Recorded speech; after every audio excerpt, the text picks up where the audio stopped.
At this time, we'll turn the program over to Russ Allen.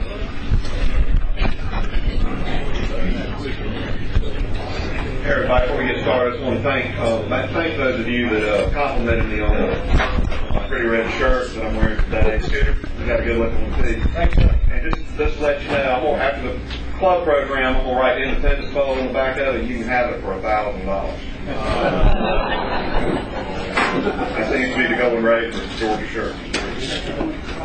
I think well, it's my pleasure today to introduce our guest speaker, and it's Mike Keown, and it's spelled differently. It's Keown. I called him on the phone and asked him. First thing I asked him, how do you pronounce his name? He told me.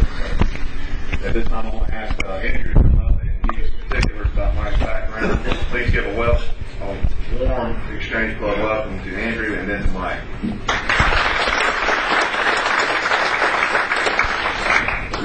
Well, thank you guys for having us today. My name is Andrew O'Shea, and I'm Mike Keown's campaign manager. I'll just give you a few details about Mike.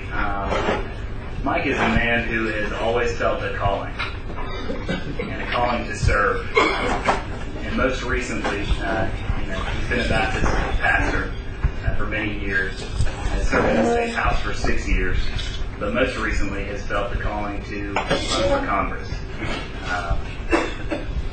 This is something that he knows that he has to do. It's not a matter of whether or not he can. He has to do it.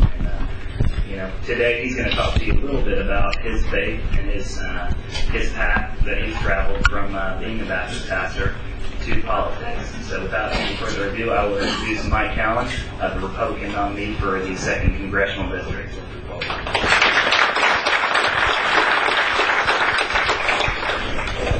Thank you. I appreciate the opportunity to come and speak to you for just a few moments today. I'm excited. I get asked to speak at a lot of places lately, and they tell me, they say, now we know that you're a preacher, and we don't want a sermon. We know that you're running for office, but we don't want a political speech. And so I said, well, do you really want me to come? So I had to work in something that would let me be able to go and talk to places like this and not give a political speech. So I'm not here today to give some speech. But I'm here to just talk to you a little bit about how does a preacher get into politics, and that's a good question. First of all, just let me tell you a little bit about myself. I'm 56 years old. I've been married to my only wife, Kathy, for 37 years.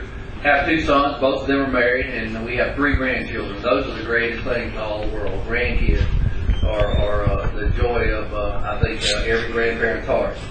My dad worked for the federal government when we were growing up, so we moved around a lot. I was born in Georgia, then moved to Florida, then to Arizona, then back to Georgia, then to Florida, West Virginia, Mississippi, and back to Georgia. And that's before I graduated from high school. In grades 1 through 12, I went to 10 different schools. I tell people that I really got so tired of saying goodbye that by the time I was in high school, I just stopped saying hello. And I was probably one of those people that everybody would have voted, would be the least or the most likely to never amount to anything. I was that kind of person when I was in high school. I never thought about politics growing up, and I remember my first voting experience. I was a senior in high school, and I registered to vote. It came time to go to the polls, and I asked my dad, I said, tell me how to vote. And so he said, well, here's what you do. It was back in those old days when they had those big old machines that were this big, and you went in there and you got that lever over here, and you pulled it across this way. You remember that curtain closed behind you? And that was enough to scare you to death. If you were going to get out of there or not.